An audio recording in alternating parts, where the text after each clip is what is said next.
Sa group stages of MSC 2023, nakita natin yung mga galawan ng bawat regions.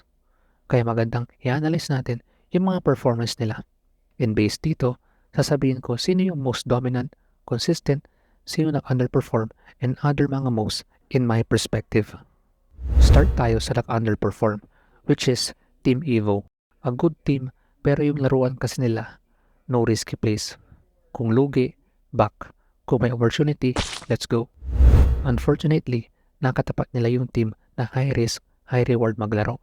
Echo and FIMP. Wala. Kaya Team Evo, minsan sa buhay, kailangan mong sumugal. Okay? Meron namang tinatawag na calculated risk. Next, the unexpected, which is Phoenix Esports.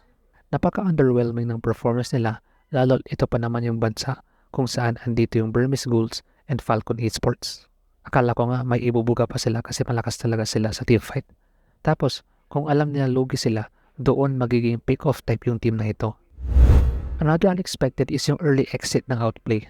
May moment sana sila dun sa Game 2 against Burnix Flash pero parang pilit yung clash, especially yung mga pasok ni Ureshi. Not sure kung panado nila yon, pero it is what it is.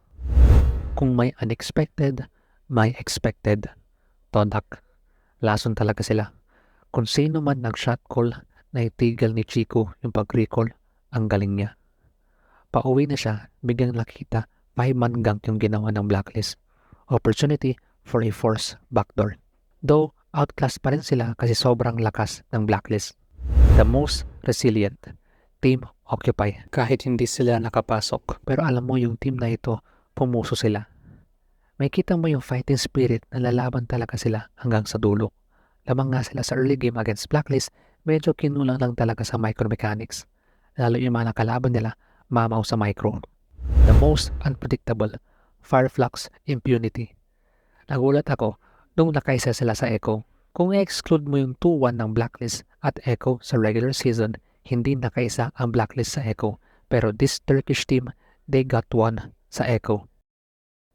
Kaya dumating sa point ng game, binan na nila yung Phobius, Amon, and Minotaur. Doon ka nakita, Lods, respect ba niyan galing sa Echo? Grabe, FIMP. Sabi nga ni Alien, bakit nga ba kami matatakot sa kanila? Hindi naman namin sila makakalaban sa playoffs. Yan ang tunay na mindset. Alien! The most creative team is RSG Slate Singapore. Yung paggamit ng Khalid, Badang, and Alpha, hindi sila sumabay sa usual na meta. This is the Singaporean meta. Sabi ko na bantayan mo yan si Diablo, lalo kung Badang gamit niya, binabaliw lahat. Most consistent team, Onyx Esports. Pinakita lang nila bakit sila yung champion ng MPL Indonesia. Muntik na silang madali sa Burnix Flash, pero dito mo makikita yung consistency paano manalo kahit lugi or kahit lamang.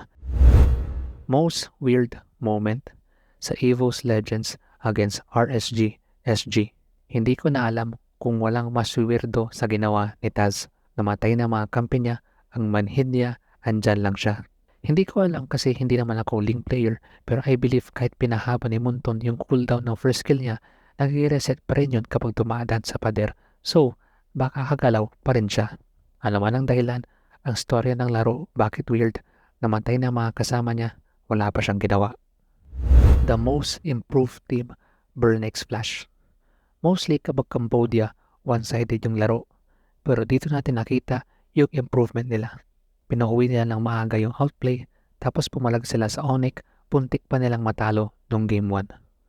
Gumagana yung aggressive playstyle nila like as in palag kung palag. And nanaig yung Filipino factor kay Donut kaysa kay Ureshi and Basic. The most methodical, Blacklist International. Only 2 deaths in games 1, 2, and 3.